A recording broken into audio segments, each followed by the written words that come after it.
Viva Voz, com Vera Magalhães.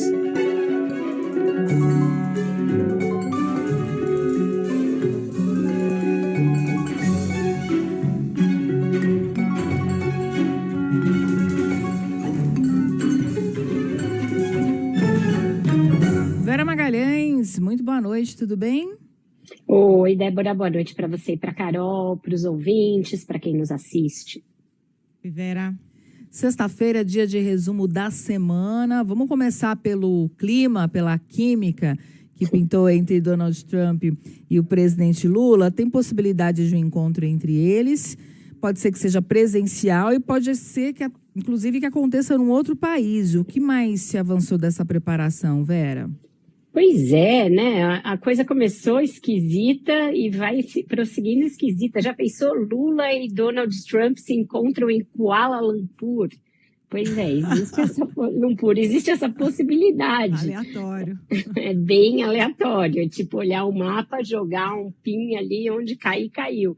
Mas é isso, interlocutores do governo brasileiro disseram hoje para jornalistas ali, que são setoristas, da Fazenda e do Planalto, que esse encontro pode sim ser presencial e que pode se dar em algum lugar entre a Itália e a Malásia, porque o Lula tem uma viagem para Roma em outubro, e aí poderia aproveitar para encontrar o Trump numa viagem que é para um evento da FAO, né, o braço da ONU, que é para alimentação, ou no dia 23 do mesmo mês ele vai estar em Kuala Lumpur para um encontro da Associação de Nações do Sudeste Asiático. O Trump pode ser que esteja nos dois eventos e aí a coisa aconteceria. Então não é nada para a semana que vem, nem para outra, aparentemente pode ser um encontro presencial, mas ali no meio do mês de outubro.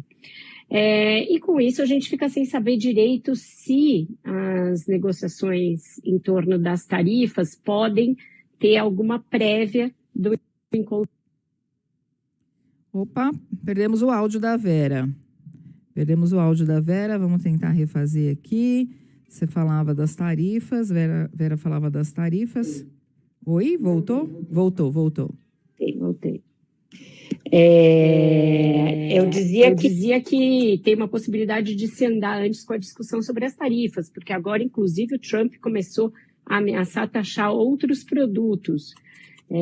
Então, a gente não sabe direito como a coisa vai prosseguir. O fato é que não ficou só em fogo de palha. Aparentemente, estão sendo feitas as negociações para que os dois se encontrem e até mesmo presencialmente. É muito bom para o Brasil que essa negociação seja destravada. Não tem sentido ficar com canais interditados com um dos nossos principais parceiros comerciais. Então, o encontro na ONU serviu para, de alguma maneira, quebrar esse gelo e permitir que as diplomacias e os governos entrassem em campo tentando fazer com que o encontro aconteça. O Vera, a Assembleia Geral da ONU teve hoje uma cena super insólita, né, com protesto contra o Netanyahu, várias delegações levantando enquanto ele falava, mas o Trump disse que teria chegado a uma possibilidade de fim do conflito. O problema é que ele já falou isso tantas vezes sobre tantos conflitos, dá para confiar?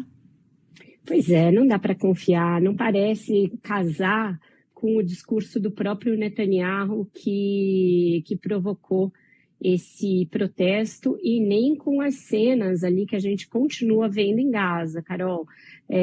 Bairros inteiros destruídos, cidades inteiras destruídas. Agora até o Médicos Sem Fronteira, que é uma das últimas organizações a sair de qualquer lugar de conflito, está anunciando que não tem como prosseguir as suas operações em Gaza, porque todos os centros de atendimento estão cercados, eles não têm como atuar, está tudo sitiado, então eles não têm outra escolha a não ser suspender as operações em Gaza, o que é muito preocupante, porque é uma das organizações que tentam levar algum tipo de ajuda humanitária.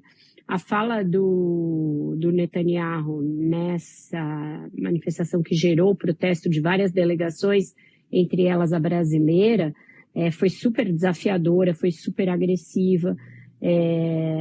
No sentido de não permitiremos que nos enfiem um Estado terrorista, goela abaixo, que diz que não vai deixar que passe ao mundo a ideia de que se assassinar judeus compense, que estão próximos daquela solução final. Ele sempre usa uns termos muito agressivos em termos de como está lidando com a situação na Palestina. Então, nada disso parece indicar que se esteja próximo de uma saída de paz ou negociada. Então, eu acho que é, de novo, o Trump tentando vender uma ascendência que ele não tem, mesmo porque nesse conflito o tempo inteiro ele se manifesta sempre pró-Israel, e não com algum tipo de tentativa de dissuadir o governo Netanyahu de perseguir da maneira como ele está perseguindo o extermínio absoluto do Hamas, mesmo que seja preciso para isso perpetrar uma série de crimes de guerra, uma série de crimes humanitários. Vera, vindo aqui para os nossos assuntos domésticos, um tema que foi bastante quente essa semana foi o conflito entre Câmara e Senado em torno da PEC da blindagem, também da proposta do IR. Quem foi que se deu melhor nessa queda de braço?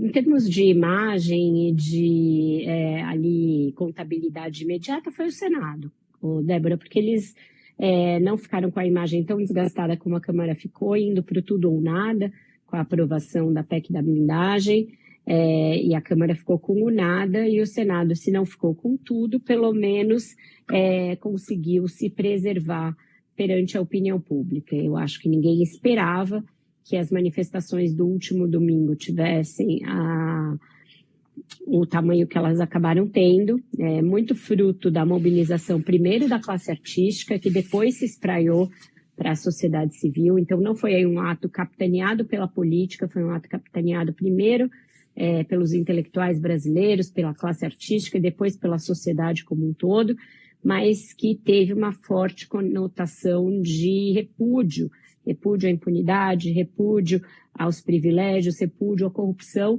e com isso o Senado se sentiu ali intimidado e freou qualquer tentativa de contemporizar com a PEC da blindagem. Então, nessa primeira contagem ali de corpos, os senadores levaram a melhor. Isso não significa que eles sejam pessoas probas acima de qualquer suspeita. Significa só que olharam para a rua e ficaram com medo. Ulisses Guimarães costumava dizer que a única coisa que faz político ter medo é povo na rua. E, nesse caso, a máxima prevaleceu. Em relação ao IR, a gente sabe que tem uma picuinha regional entre o Renan Calheiros e o Arthur Lira, relator do projeto na Câmara, e o Renan acabou sendo relator do projeto na CAI do Senado.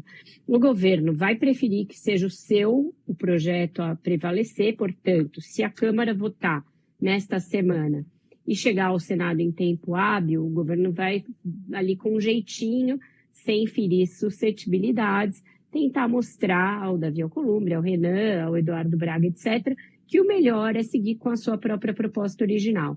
Os senadores me deram uma explicação a mais para o porquê eles acabaram colocando na frente um projeto quase igual ao da Câmara, né? Porque eles viram que haveria nessa reta final da Câmara muita barganha em torno das compensações, né? Daquelas compensações para você isentar quem ganha até R$5.000. Então, que a turma do chamado andar de cima faria muito lobby na Câmara para tentar tirar a taxação maior de quem ganha mais de R$10.000. E que, então, tendo um backup, tendo um outro projeto lá no Senado que mantenha a compensação na sua integralidade, embora com outros mecanismos, a Câmara vai se sentir intimidada a, de novo, partir para o tudo ou nada. Então, é um backup ali para falar, olha, veja lá o que vocês vão fazer com esse projeto, porque a gente tem um outro aqui para qualquer eventualidade. É mais ou menos isso.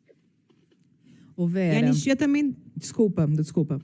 Vai, Carol, pode ir. A perguntar da anistia, Débora, que também deu uma patinada, né? Porque virou o projeto da dosimetria, e aí a direita bolsonarista deixou claro que esse projeto de dosimetria não interessa, eles querem perdão total.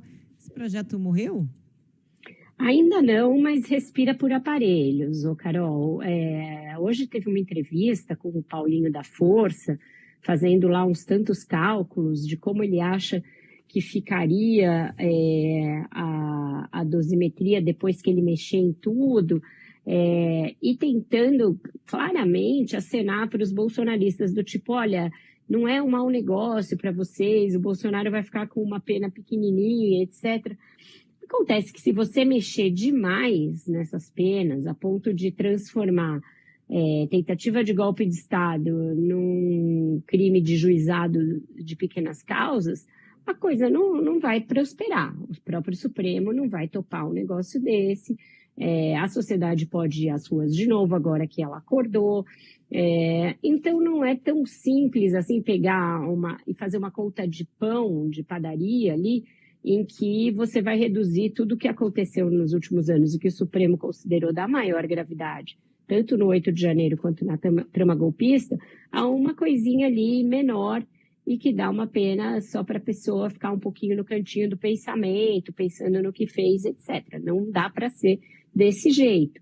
E algo que seja só reduzir em 1 ou 2 anos, que era o que estava se falando no início, até o Temer estava com essa história, continuará sendo uma pena alta, etc., aí os bolsonaristas não aceitam. Então, esse impasse a que se chegou, eu acho que transforma a possibilidade da tal da pacificação algo muito difícil de acontecer.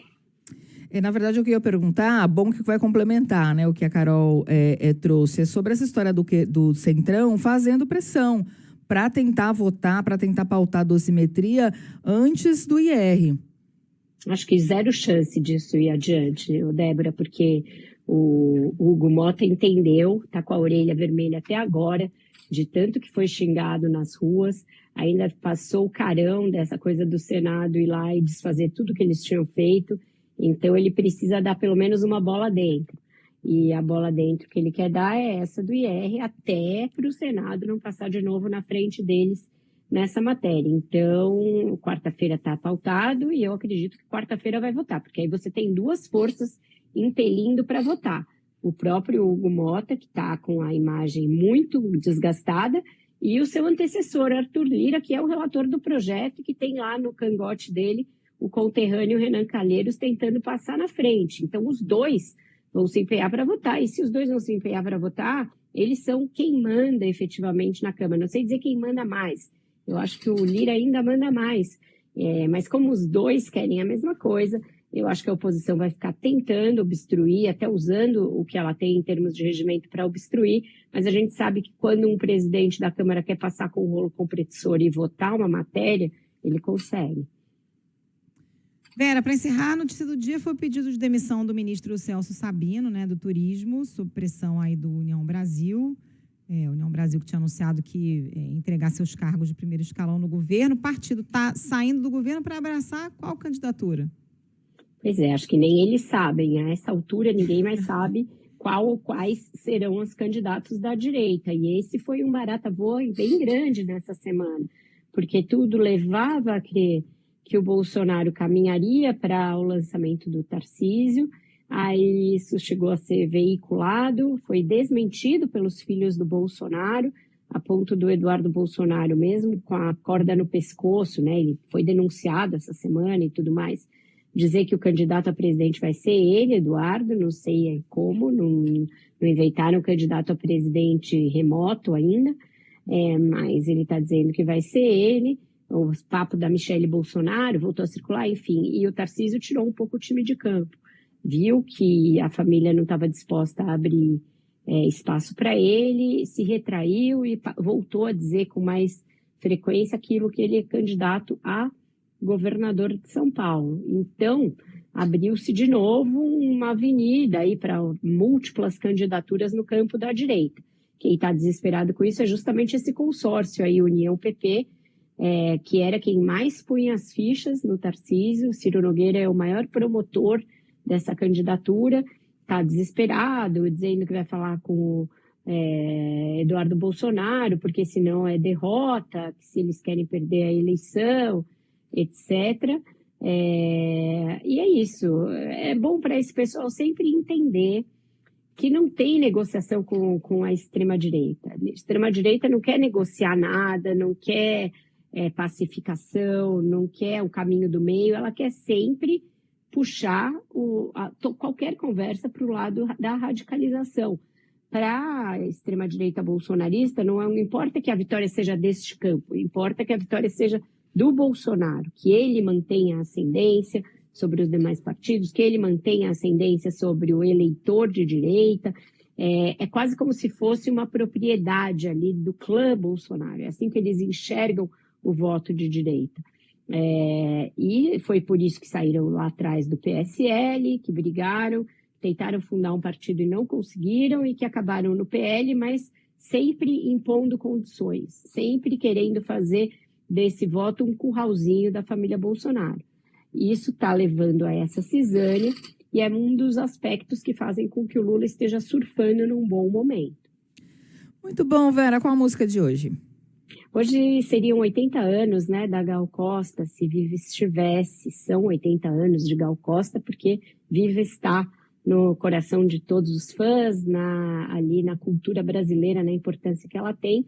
Carol nos alertou para um lançamento feito no perfil da cantora nos streamings, aí pela gravadora dela, Biscoito Fino, que são 3 singles do último show dela, no Koala Festival.